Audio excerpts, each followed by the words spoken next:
Bonjour et bienvenue dans la chaîne Mathematics Source. Aujourd'hui, je vais vous présenter et expliquer une nouvelle vidéo, qui est une vidéo en sciences de la vie de la Terre sur le thème numéro 1, la planète Terre, l'environnement et l'action humaine, et plus précisément une vidéo sur l'histoire donc de la théorie de la tectonique des plaques. Alors donc là, oui, dans cette vidéo là, ça nous permet en fait de travailler un petit peu sur la compétence justement identifiée par l'histoire des sciences et des techniques et comment se construire un savoir scientifique, ok. Ça va me permettre déjà de travailler un petit peu cette compétence, ok. Bon, alors là, on la travaille pas trop, mais c'est vrai que bon, ça va permettre, en tout cas, d'en parler un petit peu. Parce que c'est vrai que les sciences, c'est pas juste avoir des techniques, savoir faire. Mais il faut également donc avoir un petit savoir scientifique quand même, parce que bon, il y a certaines choses, qui ne sont pas venues comme ça. Notamment la théorie de la tectonique des plaques et certaines choses qui sont enseignées au collège, comme justement l'effet qu'il y a un volcan et un séisme en même temps, c'est choquant, ok. Et pourtant, c'est dû à quelque chose. Et c'est pas venu de par hasard comme ça de la bouche d'un scientifique. Ah oui, mais dès qu'il y a un volcan, justement, qui est en éruption, bien évidemment, il y a un séisme pas très loin. Ok? Non, c'est pas sorti comme ça de la bouche, non. Il a fallu quand même un petit peu de travail. Ok? Et donc, ces scientifiques-là qu'on leur doit quand même un petit peu d'honneur, ok. Bon, j'ai bien dit un petit peu, faut pas non plus en faire tout un plan, mais c'est vrai que bon, ces scientifiques-là qui ont bien bossé pour nous, hein, parce que nous faisons les flemmards, contrairement à eux, hein, eux ils ont bossé pratiquement toute leur vie, mais nous, au-delà de ça, nous faisons un petit peu les flemmards. Bon, encore certains scientifiques bossent encore, mais il y en a qui, au contraire, justement, ne bossent pas, ok. Et donc justement, c'est à eux qu'on doit un petit peu de mérite, hein, quand même, hein, parce que c'est eux qui ont fait des découvertes avant nous. Et c'est eux qui ont dû carrément mettre leur vie en péril, notamment quand je repense à Marie Curie, donc c'était la seule scientifique femme, je crois, en plus, mais elle a mis sa vie en péril juste pour une expérience sur la radioactivité quand même, hein. Donc l'expérience, vous avez parlé dans la vidéo, hein, la radioactivité. Donc là, si vous voulez voir un petit peu ce qu'elle a fait et donc l'image qui est associée à cela souvent, vous pouvez voir la dernière vidéo, je raconte un peu plus sur cette expérience-là. Bon, là, dans cette vidéo-là, nous allons parler donc de la théorie de la tectonique des plaques et plus précisément son histoire, hein, parce que cette théorie n'est pas venue comme ça, encore une fois, de la bouche d'un scientifique.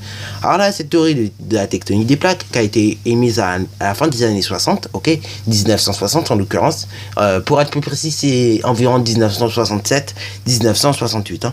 Et du coup, cette théorie, elle explique quoi? Elle explique que les volcans et les séismes sont dus en fait au déplacement des plaques lithosphériques les unes par rapport aux autres. En gros, ça veut dire quoi? C'est-à-dire que justement, il y a des volcans, il y a des séismes, ça on sait, ok. Mais ces volcans ou les séismes, ok, justement, sont dus au déplacement des plaques lithosphériques les unes par rapport aux autres, ok. Alors là, voyons ça sur un schéma, ok. Et après, donc, je vais te parler un petit peu justement de toute cette histoire sur la tectonique des plaques, parce qu'il y en a beaucoup à dire là-dessus, ok. Et je m'arrête quand même t'en parler un petit peu, parce que bon, c'est un truc encore une fois à savoir, ok. Et c'est bien pour ta culture également, parce qu'il y a certains personnages comme Alfred Wegener que tu dois avoir un petit peu en tête quand même. Alors donc là, voyons donc le schéma, ok, que nous a proposé ce scientifique-là. Donc là, le scientifique qui a travaillé sur cette théorie, justement, c'est un Français, ok, voilà. Et donc justement, il a travaillé sur cette théorie, ok, et donc il n'a pas sorti ça comme ça. Et donc après, il en a proposé forcément un schéma, comme toutes les théories normalement qui, justement, sont reconnues, ok. Normalement, pareil, sur la composition solaire, vous avez un petit schéma, vous avez un petit schéma. Oui, non, vous avez un petit schéma de l'expérience qu'a fait Antoine de Lavoisier, ok, pour justement découvrir les composants de l'air, ok. Bon, alors donc là, justement, comme vous savez donc, les plaques bougent, ok. Il y en a qui justement se rapprochent et il y en a qui se divergent, ok. Donc là, on parle de convergence et de divergence. La convergence se fait justement toujours sur une zone de convergence, ok. Et donc, qui dit zone de convergence, qui dit qu'il y a une zone de subduction. Une zone de subduction, en gros, c'est une zone où tu as une plaque rentrée dans une autre, ok. C'est un peu ce qui se passe avec la plaque africaine, qui justement se rentre dans la plaque européenne, ok. Voilà. C'est pour ça que donc, qu'on te le dit sûrement, l'Afrique va se rapprocher de l'Europe, et d'ailleurs c'est ce qu'elle est en train de faire. Et donc il y a des choses qui ont disparu entre la mer Méditerranée, donc qui sépare entre l'Europe et l'Afrique, ok. Voilà. Bon, bien sûr, quand je parle de l'Europe et de l'Afrique, hein, c'est l'Europe du Sud et l'Afrique du Nord, ok. Voilà. Donc vous voyez, et donc il y a la mer Méditerranée, donc cette mer là qui passe par là, et justement il y a des choses qui ont disparu. Alors donc là justement, ce schéma, en gros, il nous raconte un peu ce que j'ai raconté dans les dernières vidéos. Donc là, vous avez une zone de divergence, ok. Donc en l'occurrence, c'est une limite de plaque, hein. Donc elle est limitée par des, justement, des volcans et des séismes, toujours très actifs.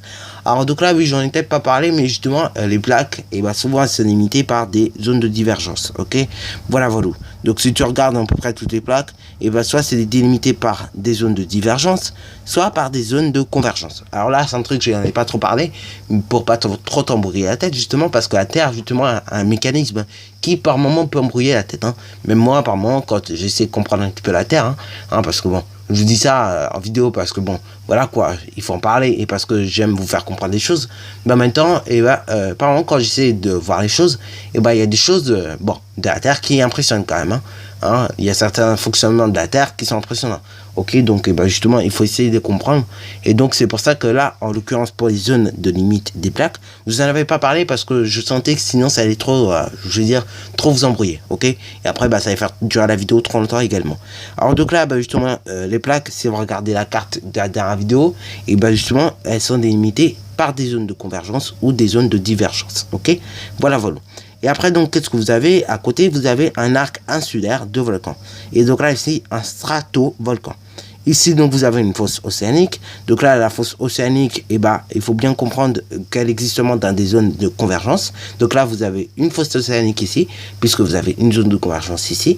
Et après, pareil, vous avez une zone de convergence ici, donc une fosse océanique ici. Après, donc, ici, vous avez un volcan bouclier. Si vous voulez, c'est le volcan un peu qui... Donc là, vous avez le volcan bouclier. Donc, si vous voulez, c'est le volcan un peu qui protège un peu tout le monde. Donc, le volcan bouclier, c'est un volcan qui est situé entre justement la zone de convergence et la zone de divergence. Ok, voilà. Donc voilà. Et vous avez un point chaud ici. Voilà. Et donc ce point chaud, fait remonter de la chaleur sur le volcan bouclier qui va elle-même justement projeter de la lave bien souvent. Ok, voilà. Depuis souvent donc son cratère. Ok, après c'est rare qu'il y ait des explosions explosifs. Ok, souvent c'est effusif, c'est-à-dire c'est tranquille. Ok, et donc là ici vous avez une zone de divergence. Parmi donc il y a des dorsales médio-océaniques ici donc, et donc vous avez ce qu'on appelle une zone d'accrétion. Ok, d'accrétion. Ok, donc là la zone d'accrétion elle est donc sur la dorsale médio-océanique. Ok, voilà. C'est sur la ligne si vous voulez. Et donc là ici vous avez ce qu'on appelle la croûte océanique. Donc en gros c'est la croûte qui fait donc l'eau. Ok, donc c'est la croûte qu'on trouve sous mer. Ok, et après il faut pas confondre la croûte océanique. Donc la croûte océanique, tu entends dans océanique, océan. Ok, et c'est la croûte polo. Ok, donc c'est la croûte que tu trouves au fond de la mer. Mais en revanche, c'est la croûte ici qui est continentale. Donc là, continentale, tu entends continent. Donc du coup, c'est la croûte des continents. Ok, c'est ça qui forme les continents.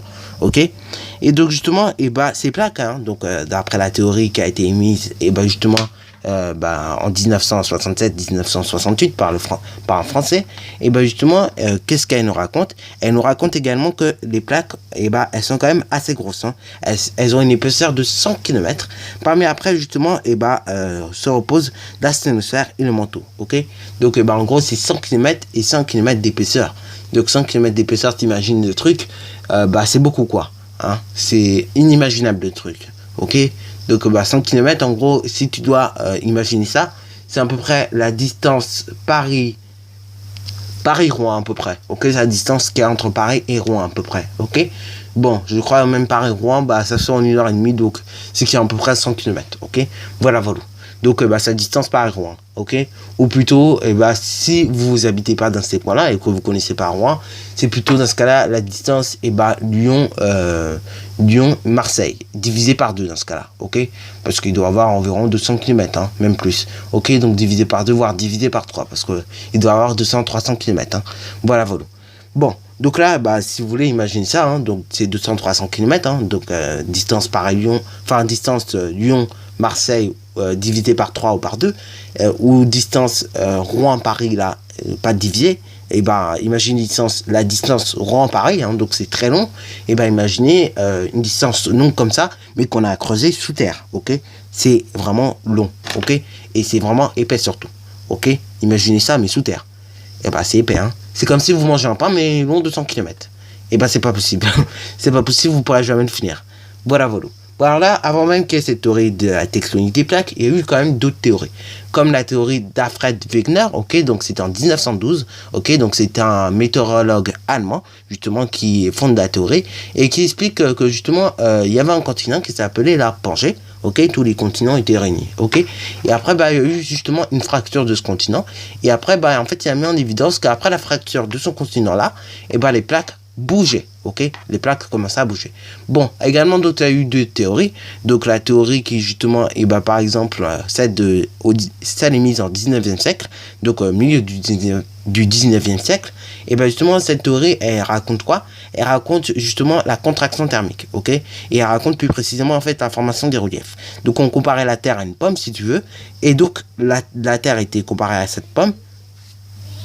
Donc, vu que la Terre était assimilée donc à une pomme, ok, et on disait que justement la Terre, pour la création de ces reliefs, justement, elle avait tout simplement, au cours des temps géologiques, en fait, c'était ridé, ok, voilà. Donc ça, c'était la théorie donc au milieu du 19e siècle, ok, donc justement à peu près en 1850, ok. Bon, également, donc, on a eu également donc, la théorie de l'expansion des fonds océaniques.